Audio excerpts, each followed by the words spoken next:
समझिए कैपिटलिज्म को, साइकोलॉजी देखिए ऐड। आप बाहर निकलेंगे ऐसा लगेगा कि आपके पास गाड़ी नहीं है तो आप गरीब हैं। मतलब आप गांव जाएंगे तो लोग पूछेंगे भैया किस गाड़ी से आए हैं, फॉर्च्यूनर से आए हैं भैया। मतलब अगर फॉर्च्यूनर से नहीं गए तो आप गांव वालों के लिए गरीब हैं। ये सब किसने डेवलप किया? कैपिटलिज्म ने। किसके थ्रू? एजुकेशन पॉलिसी के थ्रू। आप कमल घर में लाते हैं तो उसका कीचड़ धुल के लाते हैं, अंदर कीचड़ साथ में थोड़ी लाते हैं। मॉडर्न एजुकेशन बिल्कुल लीजिए, वेस्टर्न फिलॉसफी पढ़िए, कांट्स को पढ़िए, लाइबनीज को पढ़िए, डेविड ह्यूम को पढ़िए, इमैनुअल कांट को पढ़िए, रेने डेकार्ट्स को पढ़िए। Father of modern philosophy in the world Rene Descartes. मैं तो बड़ा भाग्यशाली रहा कि मेरा फिलॉसफी सब्जेक्ट भी था और ऑप्शनल भी था। पढ़िए कि किसी की भी जो देन है, किसी की जो देन है किसी भी सभ्यता की, चाहे वो इस्लामिक सभ्यता हो, चाहे चीनी सभ्यता हो, चाहे वो वेस्टर्न सभ्यता हो, कोई भी सिविलाइजेशन है उसको पढ़िए। उसकी जो अच्छी चीज है वो निकाल लीजिए। अच्छा मतलब वो चीज जो हमें भी सूट करता हो। कोई चीज बुरी नहीं होती, कोई चीज बुरी नहीं होती। कुछ चीजें इंडिया की ज्योग्राफी में सूटेबल है, कुछ चीजें सऊदी अरेबिया की ज्योग्राफी में सूटेबल है। जो सऊदी अरेबिया की ज्योग्राफी में सूटेबल है, अगर आप उन्हें इंडिया में फॉलो करेंगे वो आपके लिए बुरी बन जाएंगी। जो रशिया की ज्योग्राफी में सूटेबल है वो उससे आप इंडिया में फॉलो करेंगे वो आपके लिए बुरी बन जाएंगी। सबसे गलत परसेप्शन आज के समाज का है कि जिसके पास पैसा है वो धनी है। दिस इज, अगर आपके पास पैसा नहीं है और आप स्पिरिचुअली वीक हैं तो आप गरीब हैं। ये पूरी लाइन है। पैसे का गरीबी से कुछ भी लेना देना नहीं है। तो बड़े पैसे वालों के साथ काम करता हूं। मेरे बॉस ही हैं अरबपति आदमी, अरबों रुपया है। 3 महीने से लॉकडाउन चल रहा, उन्होंने पता ही नहीं किया कि भैया हो दुनिया में कि नहीं, और बहुत पैसा है। अभी मैं कह दूंगा जाकर तो बुरा भी मान जाएंगे। अब आपसे कह ही रहा हूं तो आप में से कोई ना कोई तो पहुंचा ही देगा। पैसे से अमीरी नहीं होती। अगर पैसे से अमीरी होती तो कबीर को कोई सम्मान नहीं करता।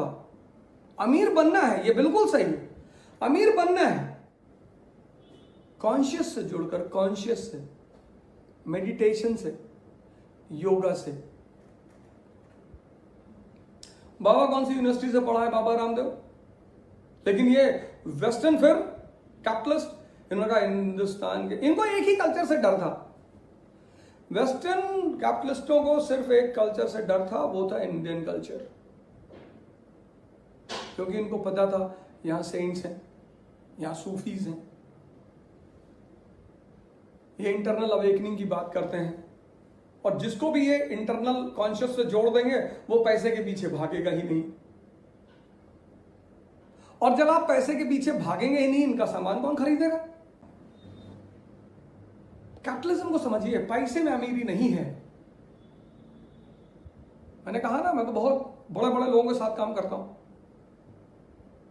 पर मैं देखता हूं उन्हें कि वो बात में वो अमीरी नहीं है कि ये दक्कन ले जाओ, 3 वरदान मुझसे ले जाओ। ये भगवान ही कर सकता है। शिव जी के पास देखो, कौन सी एम्पायर है, कौन सी कंपनी है, कौन सी इंडस्ट्री नहीं है। आंतरिक ताकत है, इटर्नल फोर्स है, तो किसी को भी वरदान देते रहते हैं, क्योंकि पूरा ब्रह्मांड उन्हीं का है। 5,000 करोड़ रुपए रखे हैं, चपरासी को तनख्वाह नहीं दे पा रहे। 5,000 करोड़ के मालिक हैं, चपरासी को तनख्वाह नहीं दे पा रहे, अपने यहां एम्प्लॉयज को तनख्वाह नहीं दे पा रहे। और कितना पैसा? 5,000 करोड़। और वो मुझसे आशा करते हैं कि मैं उनका सम्मान करूंगा। कभी नहीं।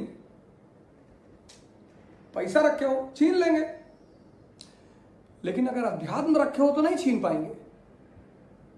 तभी तो बचपन में हमें वो संस्कृत में पढ़ा गया था, न चौर हार्यम न भृत भाज्यम। वो वाला ज्ञान है, इटर्नल कॉन्शियस स्पिरिचुअलिज्म।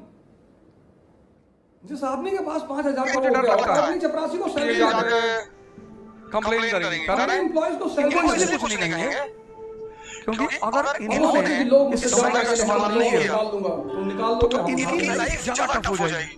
कुछ तुम इनके पास बहुत बड़ी अपॉर्चुनिटी है। लड़कों के लिए कोई चुनौती नहीं जिंदगी, नौकरी नहीं लगाई, जिम खोल लिया, सिक्योरिटी सर्विस शुरू कर दी, ये देश गाड़ी बना लोगों को खड़ा है किसी के पीछे, और खराब हो गई, ठेला लगा दिया, आलू बेच रहे हैं। कुरान फिर से